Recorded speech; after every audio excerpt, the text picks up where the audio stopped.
dalah. Wong titiwang kala Lodraya manik Raja Dewaku. Patih Naga Banda Patih. Kawula nuwun. Wonten timbang dawuh sinuwun keparing nimbali kelawan ing abdi kepatihan pun Naga Banda lho. Awan kowe Togok. Wonten timbalan kang dawuh Bilung. Wonten dawuh bose. Marmane ku tak timbali. Ana ngersaku iki Patih. Yen to tak pikir-pikir. Ratu Swala Bumi Prabu Narasinga ya aku iki. Aku wis ora kurang sawiji apa negaraku gedhe sarta jajahku jembar kasektenku linuwih bandaku tumpuk undung nanging paripaksa durung seleh rasaku durung marem pikirku sababipun menapa Sinuwun ate paribasan aku iki mung nglungguhi klasa gumelar. Aku duwe kraton iki aku ora yasa aku diparingi kelawan suwargi kakangku Kakang Prabu Singa Mulangjaya. Mongko manut caritane Kakang Prabu Singa Mulangjaya kuwi gugur ana madyaning palagan. Wonten timbalan iki kadhawuh kowe ngerti sedane Kakang Prabu Singa Mulangjaya. Nyuwun pangapunten ambuk bilih menika wonten salah satunggiling lurah Panakawan ingkang ngertos sarta priksa larah-larahipun sedanipun Sinuwun Narendreng Swala Bumi Prabu Singa Mulangjaya inggih ingkang raka. Sapa ingkang abdi pun Togok. Togok Dun. Maju mrene kok. Nggih.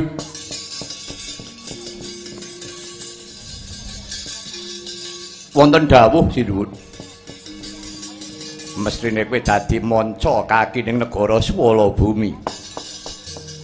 Kowe ngerti kok. Sedane Kakang Prabu Singa Mulangjaya.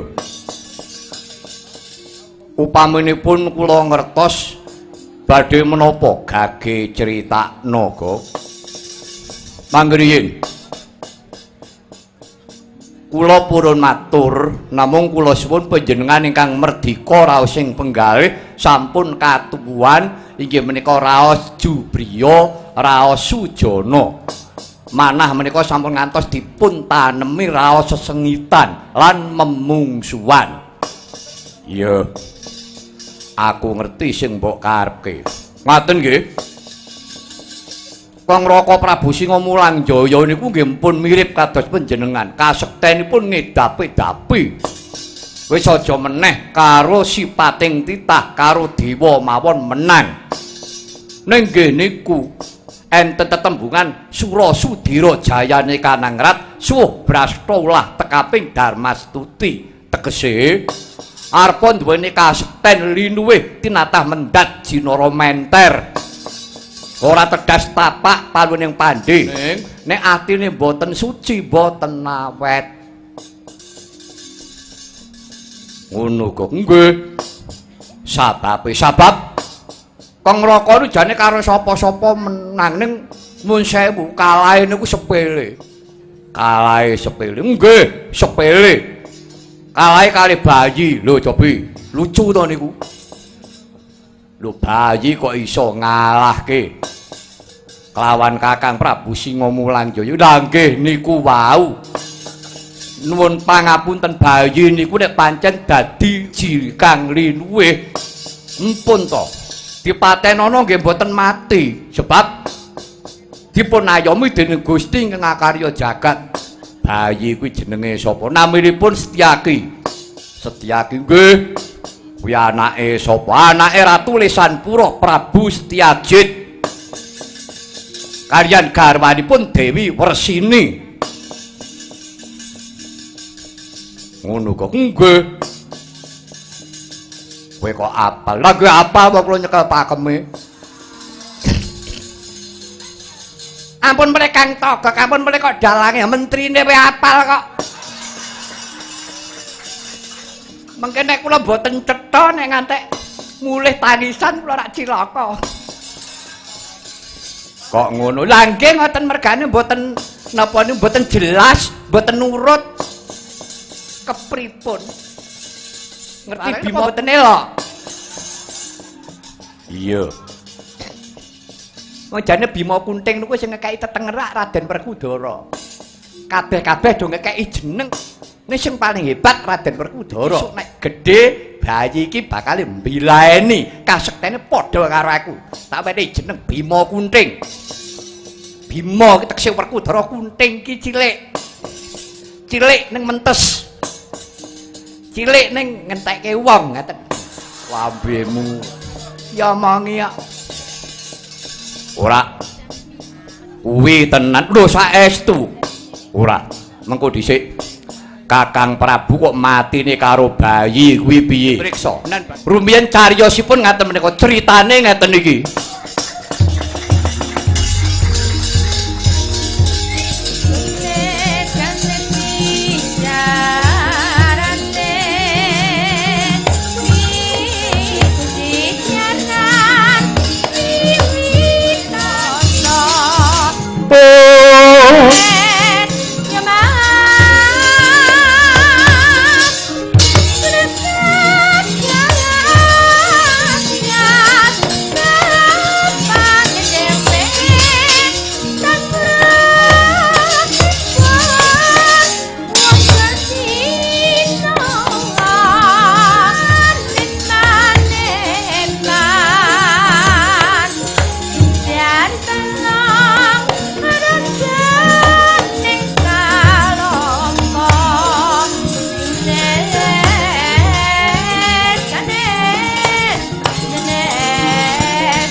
Nggih Narendra Swala Bumi Prabu Singa Mulangjaya ingkang wis triwikrama wujud dadya Sardula tekse macan Nidra lawan garwa Narendra ing Lisanpura Prabu Setyajid ingkang asesilih kusumaning ayu Dewi Wersini ingkang wis nggerbini pitung candra.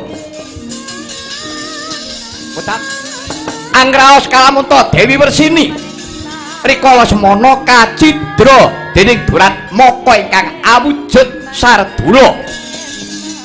Sami sakala njrit ajelih-jelih awit saking panjriting Sang Dewi anjari punang jabang bayi lahir kakung bagus warnane kagiat kurawekasan anggih Singa Mulangjaya nylorot rikala semana sigra ngupadi ungyaning cengering punang jabang bayi.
Ki anak Wersini tegese anake Prabu Setyajid lair ing atase tiba saking Dirgantara mongko tuku ngambah Dirgantara tuku mabur dhuwur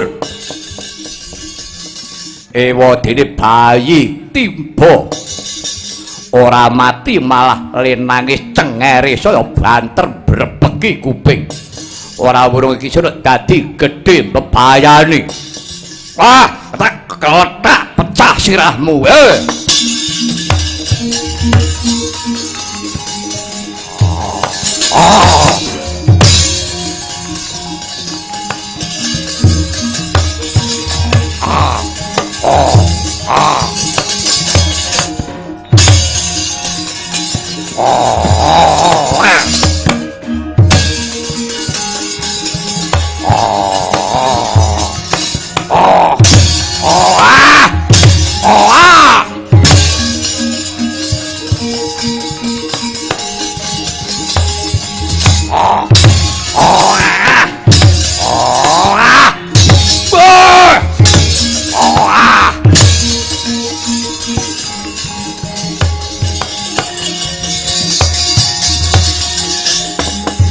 kacarita kinemah-kemah ginilut-gilut punang jabang bayi parandene datan temeka ing pati mendel deni romuwun meneng klakep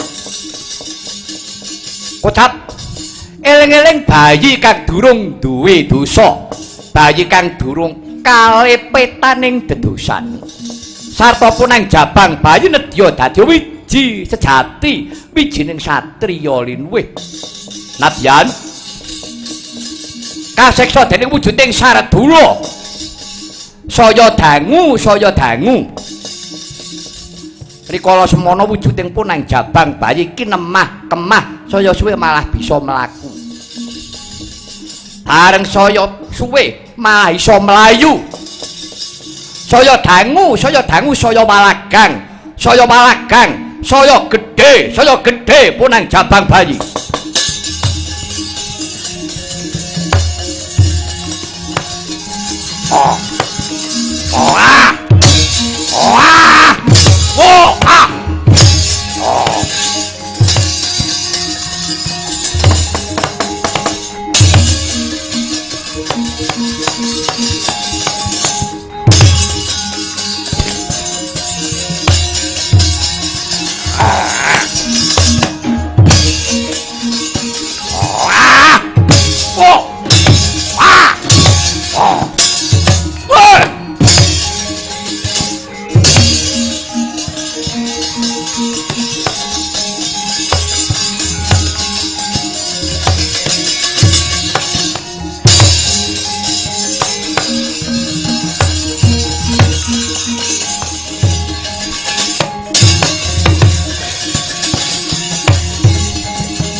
Tukaya sinipi Jojo bang mawingo-wingo netra kocak ngundarandir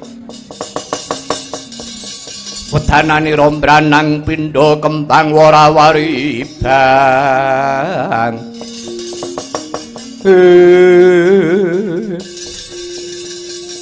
Keparat kena wujud ngegilani kowe kuwi bangsane ngopo? Wah, lah dialah. Sedeke mung sekilan awake kuru.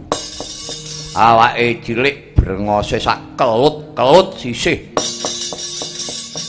Ngerti yo?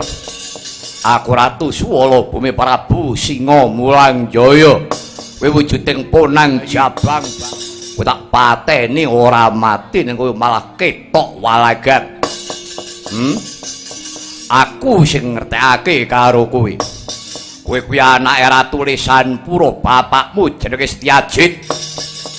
Ibumu jenenge Dewi Wersini. Ngerti yo? rikala semana aku nyidra karo ibumu nalika kowe isih ana jroning kandhutan tak gawa mabur ibumu njerit ajelih-jelih kowe lair nganti kowe tak perwasa kowe ora mati malah dadi saya gedhe yo nadyan to kowe iku durung duwe jeneng nanging kowe tetep dadi klilip manut tak kokop getihmu mengko dhisik ngaku aja mati nggawa aran Prabu Singamulang Jaya eling-eling wujudmu kewan memper yen to kowe kuwi ora duweni rasa kamanungsan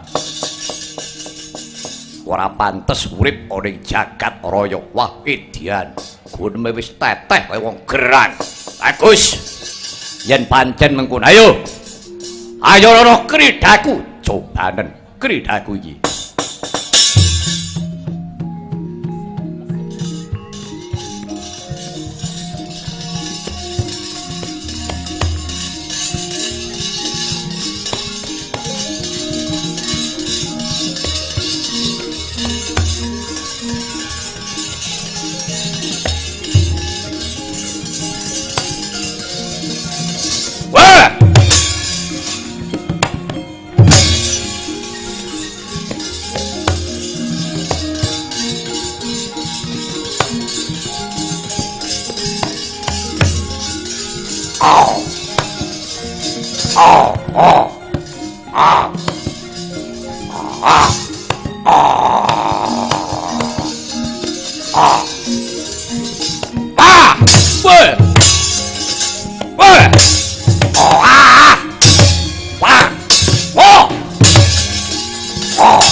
Prabu Singamulang Jaya kapiting gulune tak ketebah nadyan tomcan gedhene sak jaran teji parandene tanding karo Raden Setyaki tegese wong setya tuhuing Gusti sami sakala ica saking Pandulu nusup manunggal marang anggane Sang Setyaki